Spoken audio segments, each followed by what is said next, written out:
Welcome to an audio newspaper full of very serious, very real stories that the world needs to hear. More listening and less reading than a newspaper, but equally as sexy. This is Paper News Out Loud. Hello and good evening. I'm your host, Diane Weathersby. Hello and good morning. I am your co-host, Florence Strumsborg. Thank you for listening to Paper News Out Loud. Well, Florence, the end of another year. How are you ringing in the new year?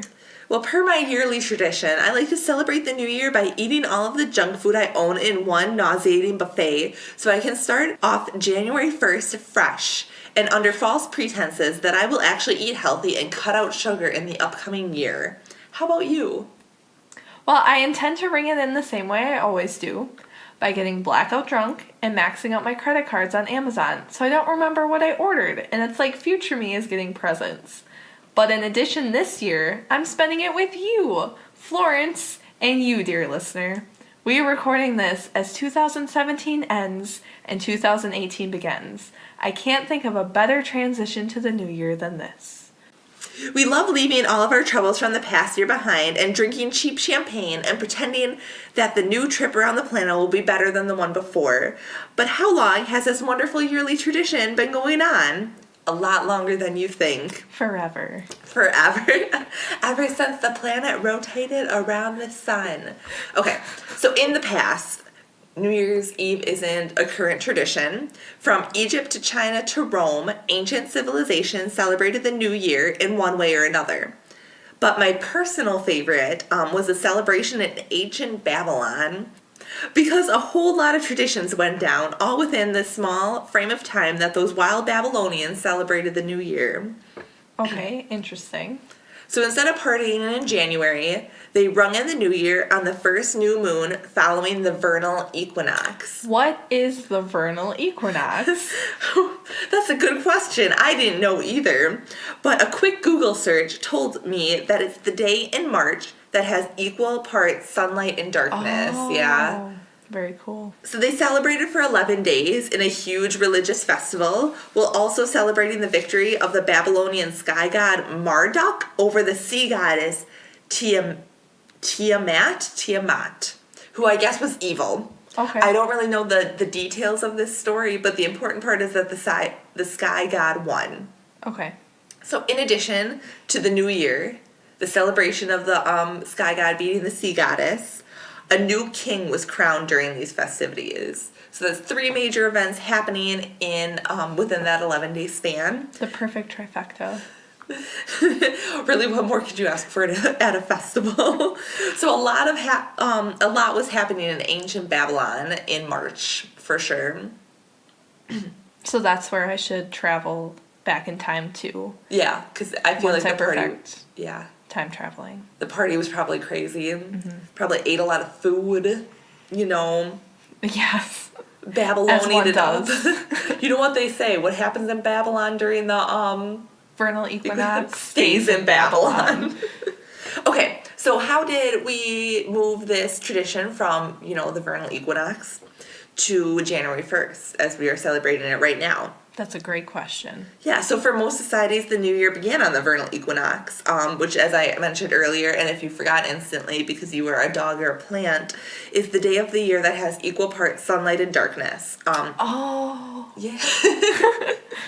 Everyone, Diane is a plant. And a dog. So this included the Roman Empire, which then had a calendar that only consisted of 10 months. Huh. I wonder why it changed. Why do we have 12 months, Florence? Good lead up. Because a king of Rome, whose name was too difficult for me to even attempt to say, decided that he wanted to mix things up a little bit and add 2 more months. They were like Januarius and Februarius or something like that. Because when you're the king of Rome, apparently you can do that. You can just stick more months in there. But because he added these 2 months, the calendar fell out of sync with the sun. So the old New Year was inconsistent. So they didn't have that equinox lining up like it did before, and it fell in different months and things like that. Okay, but can you imagine someone trying to do stuff like that now? Where we change the calendar and either take away like 4 months or add months? Like how that would mess everything up. Just so much. Like we're going to have a new month with all new holidays called Florence wearing Floortober. Floortober. Every day is a legal holiday, so no one has to work. Yeah, that'd be awesome, like a whole month vacation. And then it's like 32 days long or something really horrible like that. So it cancels out February. But anyway, so it was inconsistent all over the place. So it took another Roman Empire. You might have heard of him, Julius Caesar. He'll be guest starring on the show later in an upcoming episode. He's the one that's named after the salad, right? Yeah, that's accurate.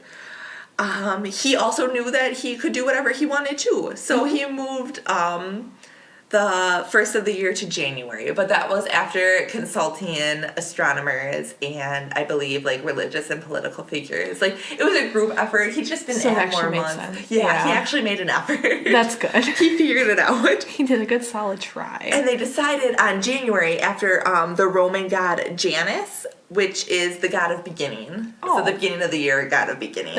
Oh God, it makes so much sense. I know. Moving on. Okay. Here we are today. Yeah, so how did we get to where we are today? So many countries celebrate the end of one year and the beginning of the other on December 31st. So that's where we're sitting at right now, called New Year's Eve in this dimension. Mm-hmm. I don't know what it's called in other dimensions. In Spain and several other Spanish-speaking countries, people bolted down a dozen grapes. And I think this literally means bolted down. Like lightning shot grapes into their mouths? Yes. Oh, no, they still do this, right? Yeah, they still do this. But anyway, the grapes are symbols for their hopes and dreams for the upcoming year. That's really cool. Yeah, other cultures eat dishes with legumes. Legumes with legumes in them, which are a symbol of future financial success. So if you're partying it up New Year's Eve in Italy, you might find yourself enjoying a dish with lentils in it.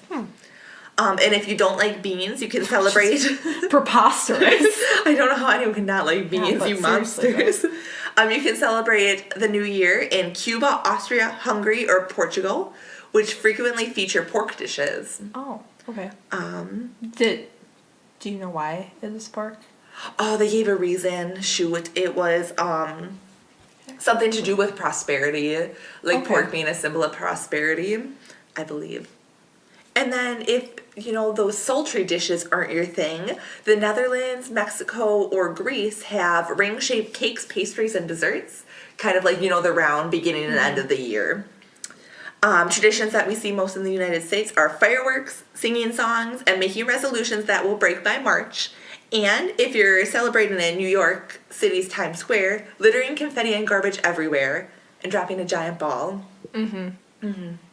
So regardless of how you celebrate, it's important to shake off anything that may have held you back in the previous year and look forward to the new beginning offered by the start of a new year. If that doesn't work out for you on January 1st, you can always get old school and try again on the vernal equinox in March. Yeah, that's a good time to assess your resolutions and see how they're going, or restart them and get going again. Actually start them. Yeah.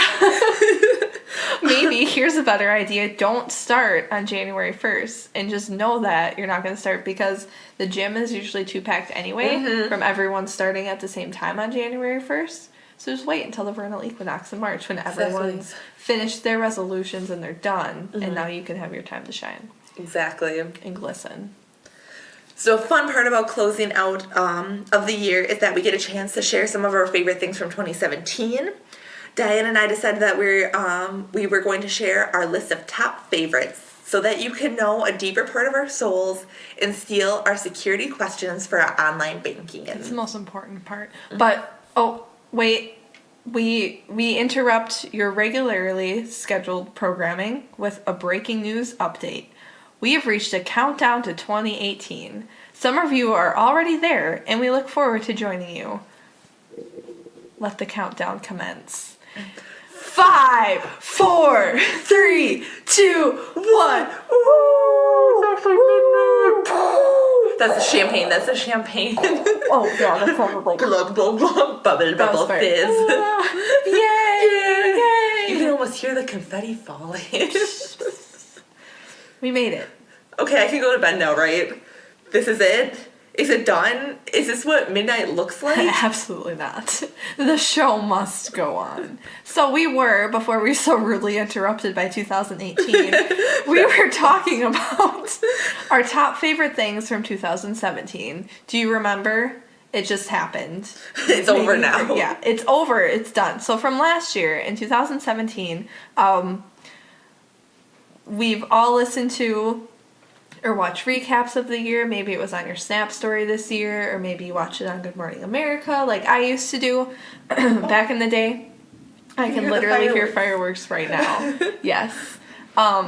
So we here at Paper News Out Loud decided to make our own list of some of our top things from 2017. Can you see them? No, you can't see them. Update. We cannot see the fireworks. We can only hear them.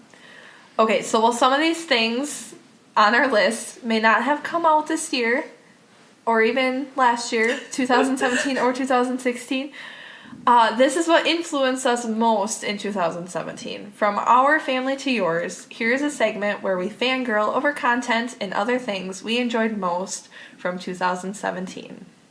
Okay, so my top television show in 2017 was Parks and Recreation for the 5th year running. They deserve that award. They do. They really bring their best content every year to win that one. Some other honorable mentions were Game of Thrones. They had a killer season this year. Agents of S.H.I.E.L.D. really rocking it. Forged in Fire, very cool show. Jessica Jones, and My Brother and Me, the TV show. Loved them all. Okay, on a similar note, my top television show for this year was Parks and Recreation, which will forever be my number one. They're really bringing them the awards. I think my soul is bound to them. Mm-hmm. Probably by some ancient blood curse. That would make sense. All the time we've sacrificed to them, I think that's what did it. They've possessed us. So my runner-ups are The Magicians, Atypical, Stranger Things, Game of Thrones, The Office, and Riverdale. Oh, yeah. Yes. I love some Riverdale. So it turns out I like TV shows more than movies now, so I couldn't really think of many from this year, but I did. I mean, Marvel had a great showing this year again. Thor Ragnarok was awesome.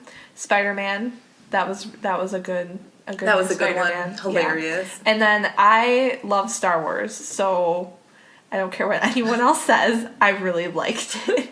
I thought it was good. Yeah, I did too, and it got a lot of bad reviews. People are picky. It was good. So my top movies, I love television shows and I love movies. So my list is also very long. So of course Wonder Woman, because Gal Gadot is my favorite human ever. Coco, The Big Sick, Star Wars, The Last Jedi, and Spider-Man. Yeah. Very good.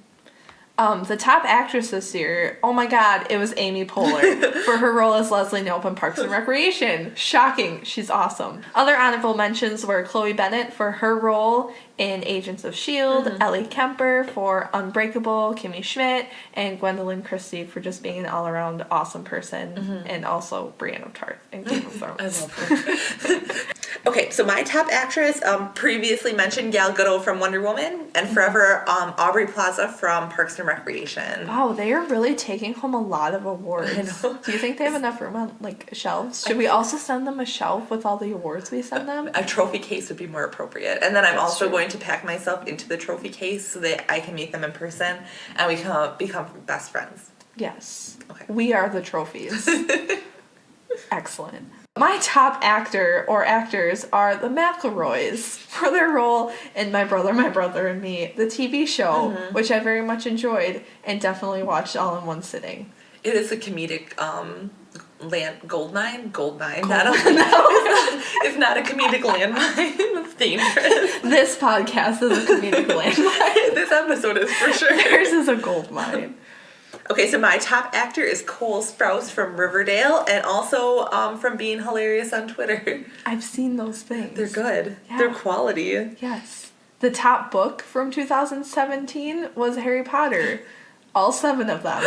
Forever. That was also mine. Now and forever. I mean, I'm sorry.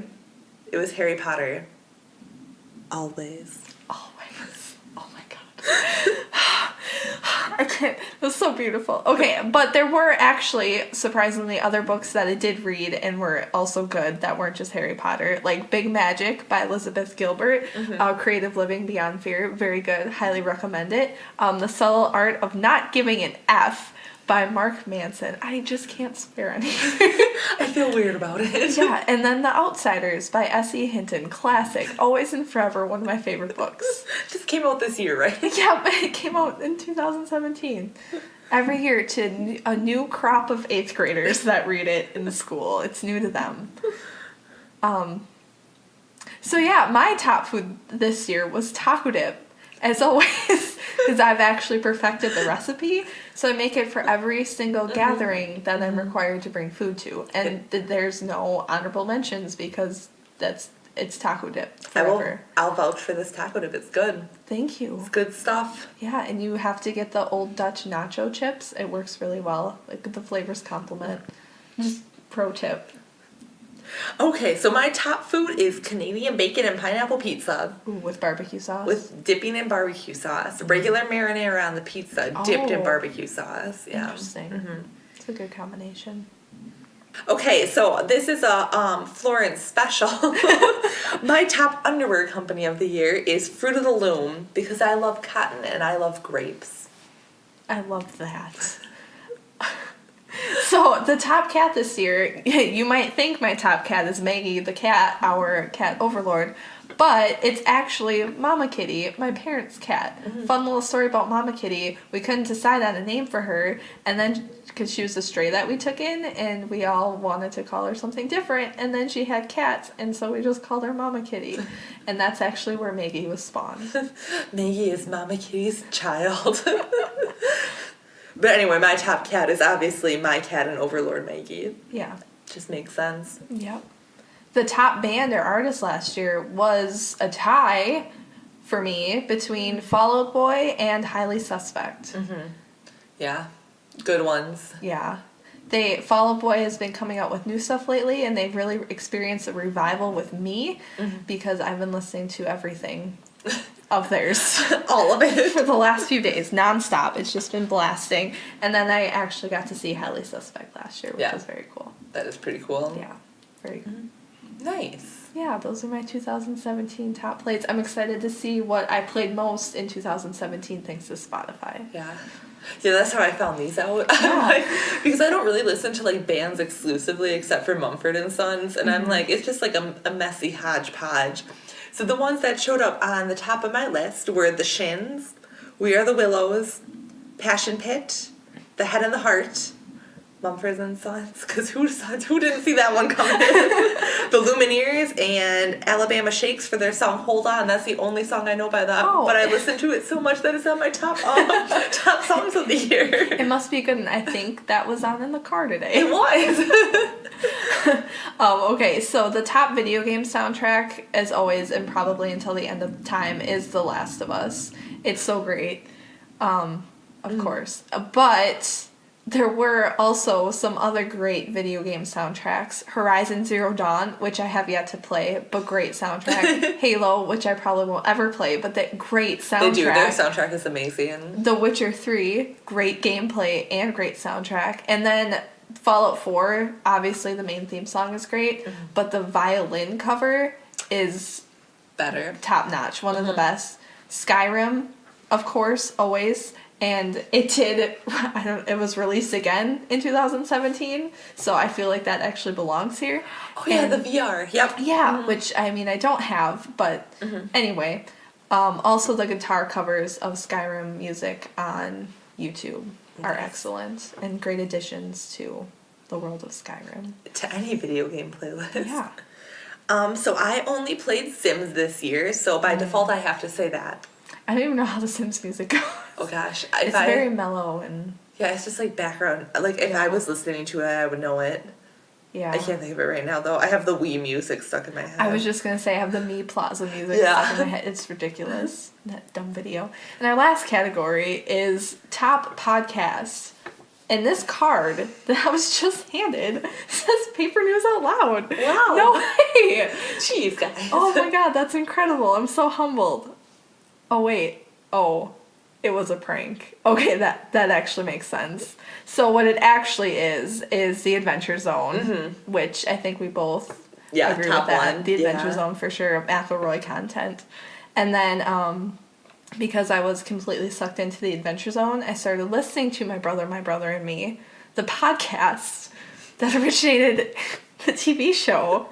I got a little bit obsessed last year with them. That's fine. Yeah, it's been great. It's a healthy obsession. Exactly. But yeah, also other honorable mentions are the Big Magic podcast by Elizabeth Gilbert, which is an extension of her book, which I already mentioned, which was awesome. Welcome to Night Vale, of course, and then Philosophize This. Yeah, those are good ones. Very good ones, yeah. Yeah, in addition to the Adventure Zone for me is Invisibilia, which is a great podcast. It Yeah. is good. So go check those out. Yeah, and we liked those things this year. Yeah, those are things that we enjoyed, and we hope maybe you enjoyed some of them too. Okay, so this letter arrived through careful observation of the way people just are. It reads, Dear Florence and Diane, every year I make a New Year's resolution, and every year I end up forgetting it or losing motivation by mid-February in a discount chocolate Valentine's Day fever dream. I always aim to start fresh in the new year and become a better person, but I'm always derailed by what's fundamentally wrong with me and the difficulty of actual change. How can I combat this in the new year and make 2018 my best year yet? With love, humans as a whole. Well, humans as a whole, thank you for admitting that something needs to change. We reached out to WikiHow to help us help you. So this is how to create and actually stick to a New Year's resolution. So number 1, easy, create resolutions. You can't get better if you don't create anything. Boom. You gotta start somewhere. What things did you do in 2017 that you weren't a fan of? Perhaps you spent too much money on sweaters for your cat. Cut back on that. I wonder who did that. I don't want to name names. This is a Probably non-judgment somebody. zone. Yeah. Grab a pen and paper and write, I will buy only one cat sweater a year. It's important to make the goals concrete, otherwise they won't be achievable. And the problem wasn't too many cat sweaters. It was that you were spending too much money on the cat sweaters, correct? I think it's a combination of both. I mean, an unnamed person was spending too much money on the cat sweaters. I mean, I also don't have any closet space because it's only cat sweaters. Okay. So the problem is twofold. If you're having a hard time thinking of things that you can make your resolutions, have a friend create your resolutions for you. Sometimes you need an outsider to point out your greatest flaws. Florence, I'm worried you are actually becoming part of the couch. You've been looking leathery and couch-shaped. I'm an outsider, and these are your flaws. Incorporate them into your resolutions, please. The couch-shaped comment is painfully accurate. Okay. So your friends were giant meanies and reminded you that you are becoming as sturdy as a piece of furniture. So you actually have to start the resolutions. It's not enough to just write them down. Personally, I think making a schedule is the best way to get this going. Without structure, you'll just be wishy-washy and you'll just skip out on things. For example, choose July 27th as the day that you will go and buy your cat a sweater. Or if you're a dessert-mongering couch potato like me who wants to go to the gym more, actually choose the days of the week you want to go work out and set aside time for them. No excuses. You need to write your goals down. How can you know if you accomplished your goals if you don't remember what they are? That's absurd. Keep track of your goals, and in turn, they will keep track of you. The nice thing about goals is they do follow you. Yeah. They become sentient. They take on the shape of small garden gnomes, and they live in your walls. And when you don't succeed them, they chew through your pipes and give you electrical problems. Exactly. You need to resolve them. That's why it's called a resolution. And then that's how you vanquish the small garden gnomes that live in your walls. Hashtag life hack. So, to help you vanquish these small gnomes, you need to break your goal into smaller goals. Another difficulty that human beings have is that they choose a goal, such as writing the next great American novel, which just sounds too difficult to even start. Instead, plan to write the next great American novel rough draft by August. Every month, write the next great American 2 to 3 chapters. Every day, write the next great American 200 to 1,000 words, or like whatever is a reasonable thing for writers, I'm not really sure, for the next great American novel. Before you know it, you'll have something you can be proud of, and all it took was a lot of days and a lot of discipline and small goals. So, if you are having trouble conceptualizing this, think of a pizza, a regular sized pizza. You wouldn't set a goal that required you to eat it all in one bite. That's just ridiculous. You would cut that cheesy dream into smaller pieces and then eat them one at a time. Before you know it, you've eaten the whole thing. Which isn't that hard to do. It's just like writing the next great American novel. So, when you're done breaking it into smaller, easier pieces and devouring it whole, create an environment where you can actually accomplish your goals. If you have a problem eating too many sweets, keep those sweets out of the house. It'll help reduce temptation. Yeah, if you're living in a gingerbread house, get out of there. All you're going to want to do is eat the walls. Mm-hmm. And that's going to be hard not to eat sweets if you're surrounded by sweets, literally. Literally. If you spend too much money on cat sweaters, try avoiding browsing the internet for them. You could cancel your internet altogether. Maybe you also waste too much time online. Get rid of it. You can build an entire biome that only supports your goals and aspirations. Like one big dome. Eliminate everything that distracts you from your resolutions. That includes people. You will have to be ruthless. You'll hurt a lot of feelings doing this, but if you are actually serious about your resolutions, you will do every single one of these steps. Mm-hmm. Burn them bridges. Okay, so now you've got a good schedule worked out, so you actually have to maintain your goals. Like, it's like, the beginning of March, and you've been doing good, but, you don't have that motivation to keep going anymore. The vernal equinox is coming up, and it's time for your checkup, and you have to do some things to keep your motivation up for the rest of the year. So if you just need to remind yourself of the successes that you've experienced in those first 2 months, 3 months, 2 months. The first few months of the year. Few months. If you go on a cat sweater shopping binge before the scheduled date and are feeling crummy about yourself, remind yourself of your earlier successes. Just because you messed up doesn't mean that all your progress is for naught. Get back out there and keep on working towards your goal. If you've never experienced success, never fear. There is an old saying that goes, there's a first time for everything. So let this year be the first time you are successful. You'll be surprised at how much you like it. This will help motivate you to be successful in the future. And once you are maintaining a good schedule and if you feel like you're making good progress in your goal, feel free to reward yourself. And no, buying you and your cat matching sweaters is not a good award for not buying an obscene amount of cat sweaters. Maybe choose something different, like you and your cat can have a night out on the town together. You can also reward yourself by binging a TV show on Netflix, taking your cats to the beach, spending an entire day daydreaming, calling into work for 3 consecutive days, or anything low cost that you enjoy. It should not be a celebration that costs more than a cat sweater would have cost, because then you are kind of defeating the purpose. Also, you probably just have too many cat sweaters. So my personal favorite and inexpensive reward is making yourself a certificate on Microsoft Publisher to hang on your wall. This is cheap, fun, and a great way to remind you, your cat, and the drifters that spend the night in your house that you did a thing. Nice job! And now it's the end of the year, and you've accomplished literally everything you wanted to accomplish because you followed your dreams. And stuck to those resolutions, and you were better than everyone else, and then going into 2019, you can remind them of it repeatedly. Yeah, your New Year's resolution in 2019 can be that you don't have one because you're morally superior to everyone else, and you've achieved enlightenment.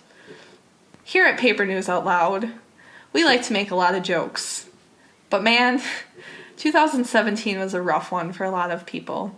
Our motivation station this week is a little more serious, I guess. This is less jokes, but we want to find ways to make a positive change and to actively seek out those opportunities year-round. It's not just in the beginning of the year, this is all the time. One way that I'm personally going to do this is by finding more ways to donate my money. Even just a few dollars can go a long way at a good organization. I'm fortunate enough to be able to do that, so instead of buying more dumb stuff I don't need, I'll put it toward a good cause. Because we all know that I have a lot of dumb stuff that I absolutely don't need. Also, I should work on my hoarding problem and maybe donate some things to like Goodwill or whatever. But anyway, also, I want to be more positive with people around me. I appreciate my life a lot, but I tend to vocalize the negative things. Like your couch-shaped friend. Yes, leave it in the past. That's done. So one thing I want to encourage you to do this year is to keep fighting for your cause. You have a voice and you have influence. Don't forget the impact you have. I believe in you, but more importantly, Maggie the cat believes in you. Like Diane said, changes don't have to be big and they don't have to have an effect on a lot of people. Personally, I'm going to try to work to be a better listener and a friend to the people in my life because sometimes I'm a little sour. I also want to encourage my loved ones to start being more involved in our community and work towards reducing my impact on the planet. I know that as one person, your impact can seem underwhelming in respect to the world around you, but all change has to start somewhere. So let's make 2018 better. Yes, 2018. Put out the dumpster fire. That's the theme of the prom this year. Of the prom? There's 8 different dumpster fires, and you were separated into teams. Whoever puts out the most dumpster fires gets to be prom king and queen. It's a horrible system. All right, friends. As the ball dropped in New York City, it cracked open, proving that it was in fact a giant egg this whole time. A dragon emerged. I know, right? A dragon emerged and started wreaking havoc on first New York and then the world. This is the telltale sign that our Goodbye 2017 episode has come to an end. Thank you for taking the time out of your day to listen to what we had to say. If you like what you heard, subscribe to Paper News Out Loud for more great episodes. If you like what you heard a lot, leave us a review on iTunes saying what you liked. Include one of your New Year's resolutions. We'll be doing follow-up calls in April to see how you're doing. If you're in love with what you heard, run for governor, run for president of the world. Get out there and grab 2018 by the horns. We will be giving shoutouts to people who review the show on later episodes. Please rate and subscribe on iTunes. Thank you so much for listening. I want to thank champagne for popping and wine for being drunk. The dumpster fire starts up again. Welcome to 2018. I also want to thank Jake Harrison for allowing us to use his track titled 5 off of his album found on SoundCloud. Thanks, Jake. You can find his music through the link or by searching at this. Beloved listeners, we are looking to showcase community art in a new rotating segment, creatively named Community Art. We'll be doing shoutouts on the podcast and also posting them on our blog.